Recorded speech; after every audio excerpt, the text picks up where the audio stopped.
Yo diría que mi niñez en general fue un momento hermoso y un proceso de crecimiento muy feliz. Cuando empecé la escuela, porque siempre me gustó mucho leer, me gustó estudiar, y entonces ese proceso de empezar la escuela yo creo que fue un momento muy importante. Otro momento que recuerdo de manera muy entrañable es que gané un concurso de literatura en 5º grado con un cuento de literatura de ficción fantástica, y pues me dio mucha alegría esa posibilidad.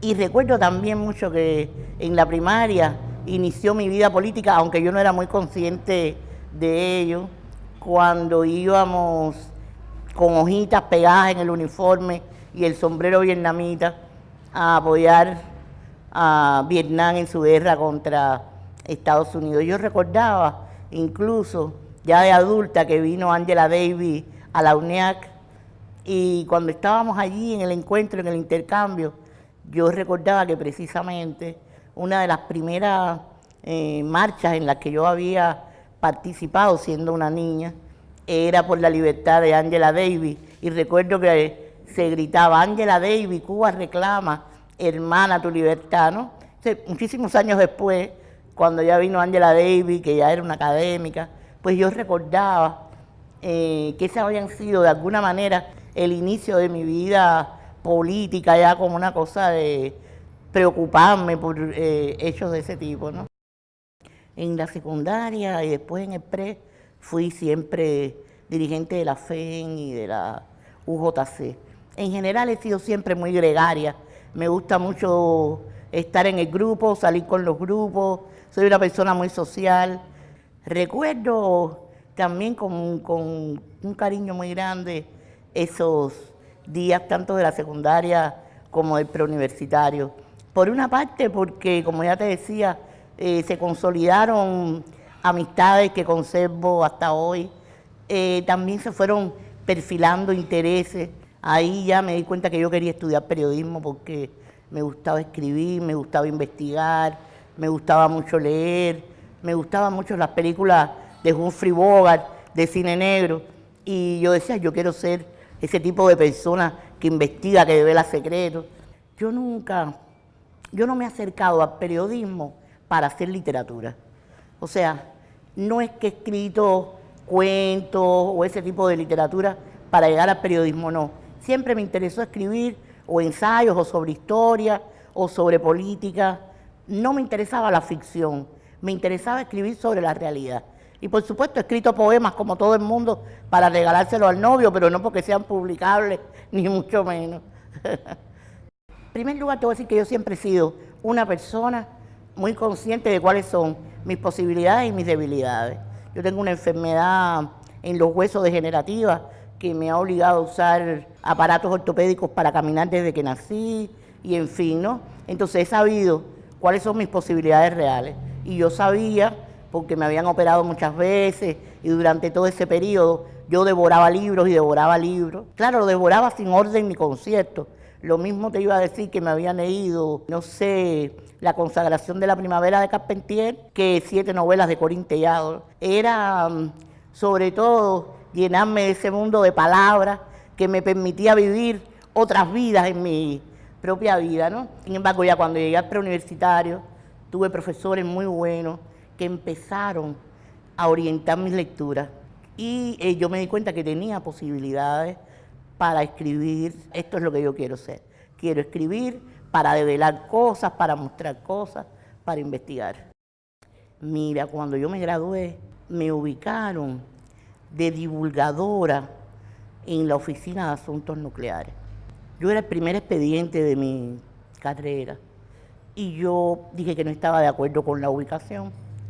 Eso no cayó muy bien, en el sentido de que la Oficina de Asuntos Nucleares era un lugar de mucha trascendencia e importancia en esa época. Recuerda que nosotros incluso íbamos a construir la central nuclear en Cienfuegos, pero a mí no me interesaba ser divulgadora, a mí me interesaba hacer periodismo.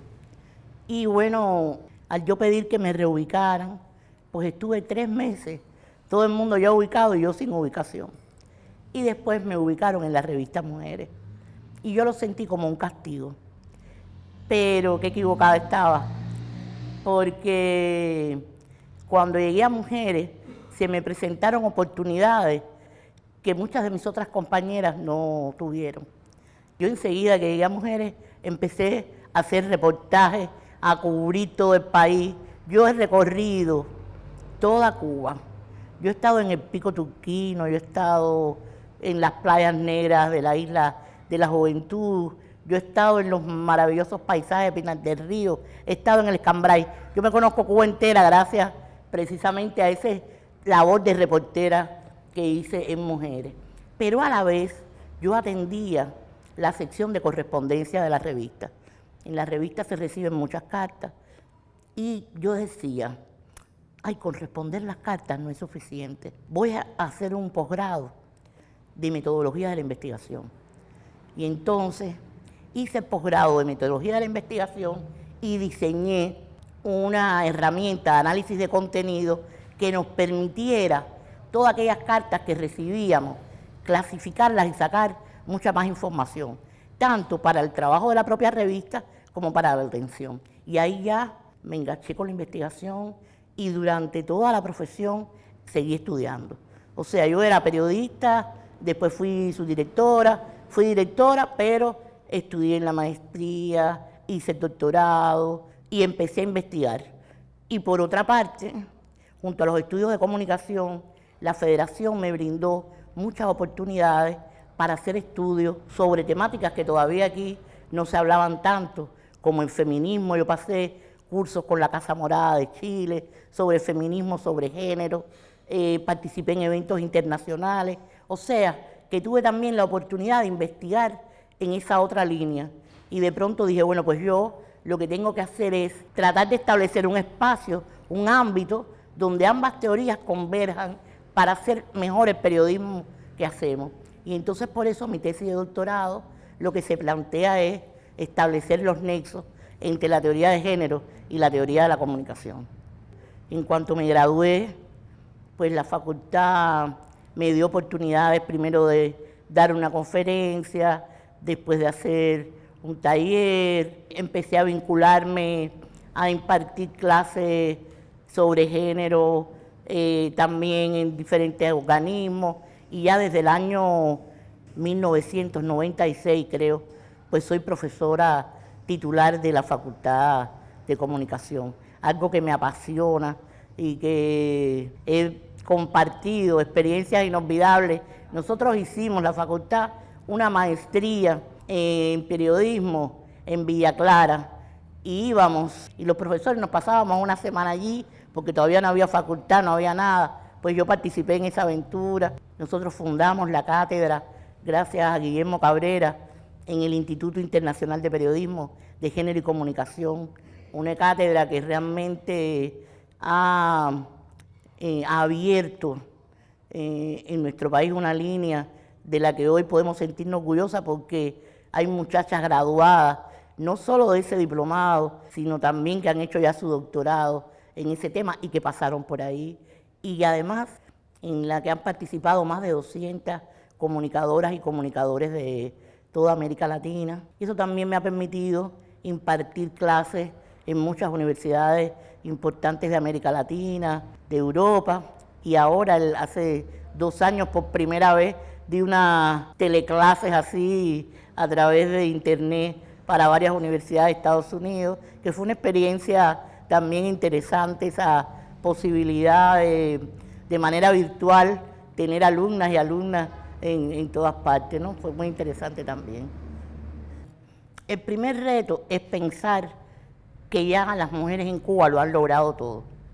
O sea, cuando uno ve las estadísticas y uno ve la cantidad de mujeres que hay en el Parlamento, la cantidad de mujeres científicas, de mujeres comunicadoras, cuando tú ves que más del 70% de los fiscales son mujeres, etcétera, hay a veces una idea de que ya las mujeres lo han logrado todo, cuando en realidad las mujeres han logrado mucho, pero están ahora en el momento más complejo, que es el de enfrentar la subjetividad, la cultura, los juicios de valor y las costumbres que están asentadas y que son más difíciles de cambiar que abrirse campos en una profesión considerada no femenina. ¿Por qué es más complejo? Porque está sentada en los imaginarios colectivos, en las representaciones sociales, porque es lo que cantamos cuando cantamos un bolero o cantamos una salsa o a veces lamentablemente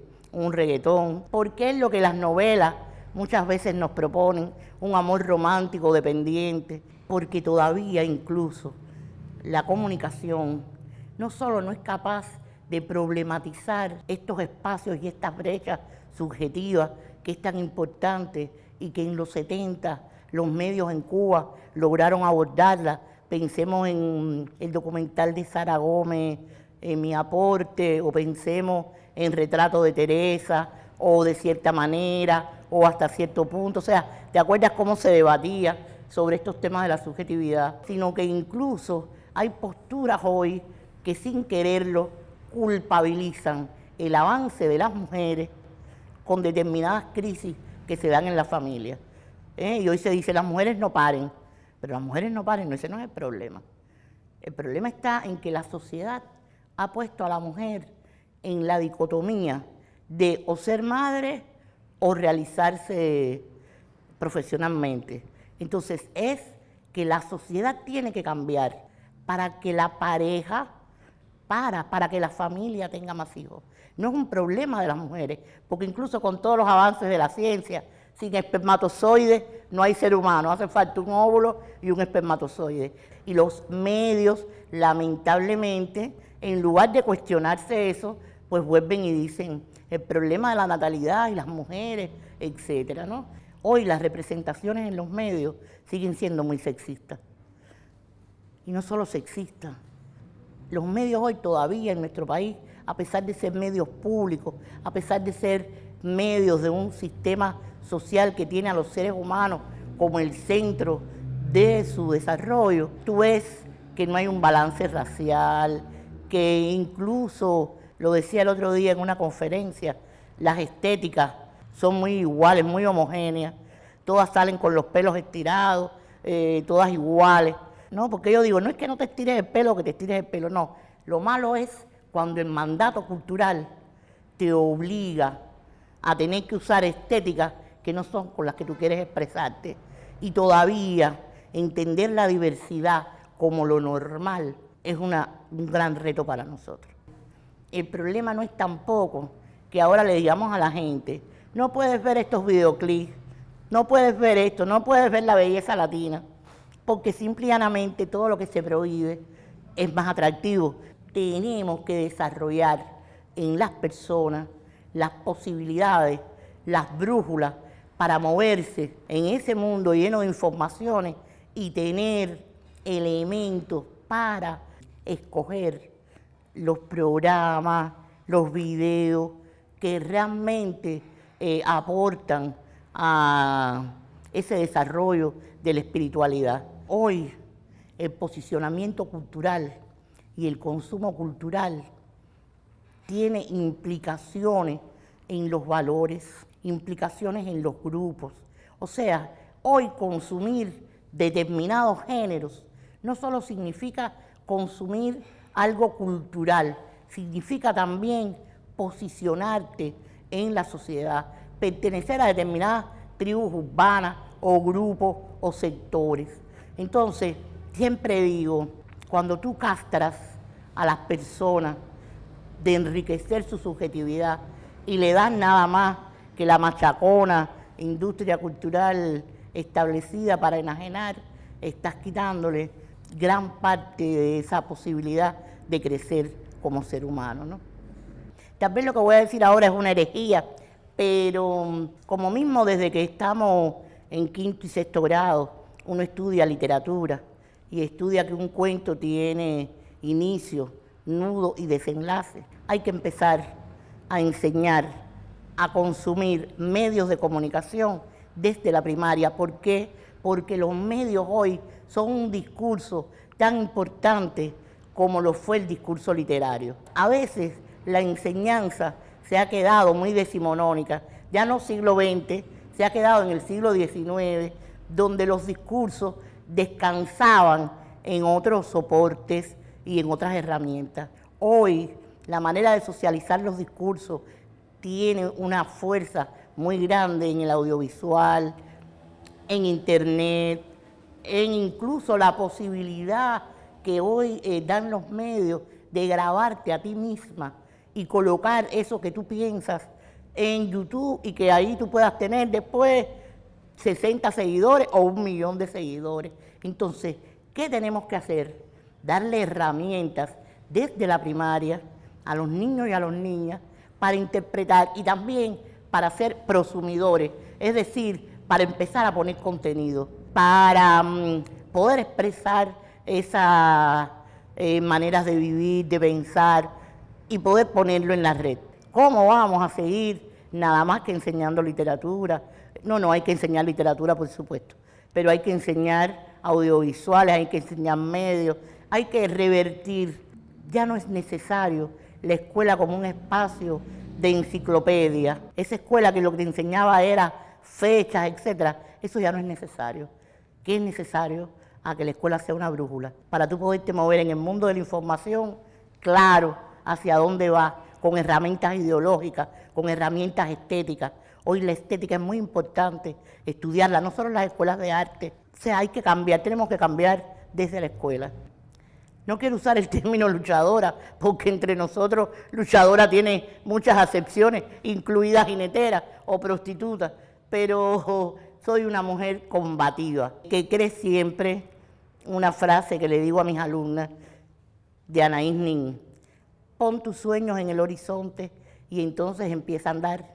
Al horizonte nunca se llega, ya lo sabemos, pero te ala. Entonces, me ha costado mucho poner el tema en la agenda, sí, es verdad. Por ejemplo, en la facultad, yo primero di periodismo de investigación, di edición de textos, hasta poder colocar mi asignatura de género y comunicación, pero ya está. Es verdad que hubo momentos en que las personas subvaloraban las cosas que yo planteaba, o decían, este es un tema de las mujeres, ya viene Isa ahora con el los y el las, pero no me importaba. Hacía un chiste y seguía, porque si algo han demostrado las mujeres es la posibilidad de resistencia para lograr lo que se quiere. Y hoy me da mucha alegría ver, ya te decía, cómo hay más preocupación por estos temas, hay más preocupación por temas como la orientación sexual y todo eso abordándose desde la prensa. Hace unos días una muchacha que fue mi alumna en el periódico Granma abordaba el tema de la trata de personas. Ya el periódico le da 2, 3 páginas a temas como la violencia de género, que eran temas de los que no se hablaba. También he tenido, y quiero decirlo, mucho apoyo institucional, tanto de la Federación de Mujeres Cubanas como la inspiración de Vilma, porque de verdad que en un país machista y patriarcal, hacer todo lo que ella hizo, desde crear los círculos infantiles hasta propiciar que los padres estuvieran presentes en el parto, es algo heroico. Y yo tuve la oportunidad durante alrededor de 20 años de cubrir todos los recorridos que Vilma hacía por el país. Y eso fue una inspiración, un acicate, una enseñanza, un taller, una personalidad de la historia de Cuba que deberíamos estudiar más, no solo por lo que hizo como guerrillera, no solo por lo que hizo como combatiente clandestina jugándosela ahí en Santiago de Cuba, sino por los aportes a la construcción del socialismo que ha significado todo su pensamiento, ¿no? Los valores no vienen en el ADN, los valores se construyen. Pero fíjate que hay temas muy complejos de la subjetividad humana en los que tenemos que profundizar. Por ejemplo, una madre adolescente, generalmente cerca del 70% de las niñas que son madres adolescentes, su madre fue madre adolescente. Cuando un niño o una niña se educan en un hogar donde hay personas alcohólicas, después cuando son adultos, a pesar de que siendo adolescentes repudiaron eso, tienen una gran propensión a repetir estas conductas. Por tanto, la familia hoy tiene que ser un espacio en el que se trabaje muy fuertemente y los medios tienen que ayudar a problematizar la manera en que la familia hoy asume esas responsabilidades. A veces por las carencias económicas que hemos sufrido, nos pasamos mucho tiempo tratando de comprar el tablet o tratando de conseguir los plátanos para la comida y le damos poco tiempo a conversar, a saber qué hacen, a compartir lo que consumen. Y muchos padres de adolescentes no saben qué escuchan sus hijos, no lo comparten, no con una mirada de prohibir, pero sí con una mirada de diálogo. Entonces, los medios hoy pudieran ser un espacio importante para problematizar estas realidades. Yo digo que vivir es un hecho natural, es un hecho biológico, pero a vivir también se aprende.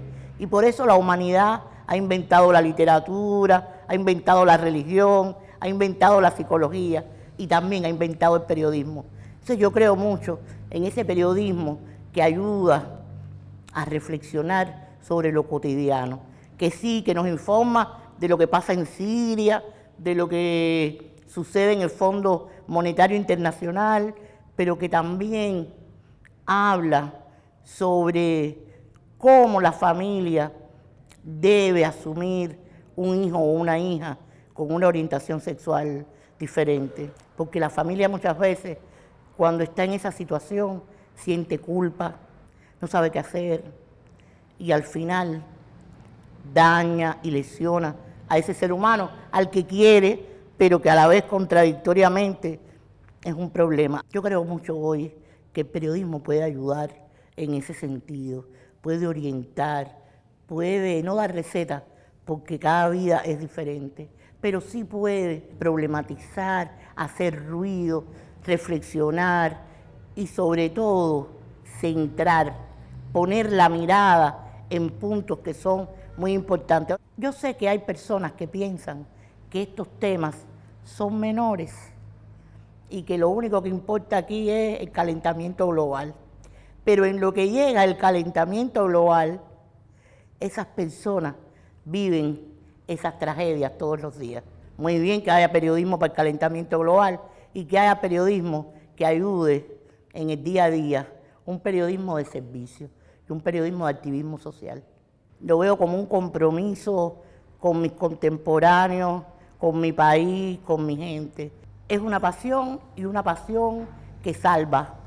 He estado enferma, he estado en el hospital en un momento así terrible, de esos que uno ve la fragilidad del cuerpo humano y ha pasado una persona y dice, ay, usted es la directora de la revista, cómo me gusta su revista, y óyeme, y ya todos esos miedos y todos esos dolores se van. Así que yo te digo que el periodismo es pasión y salvación para mí.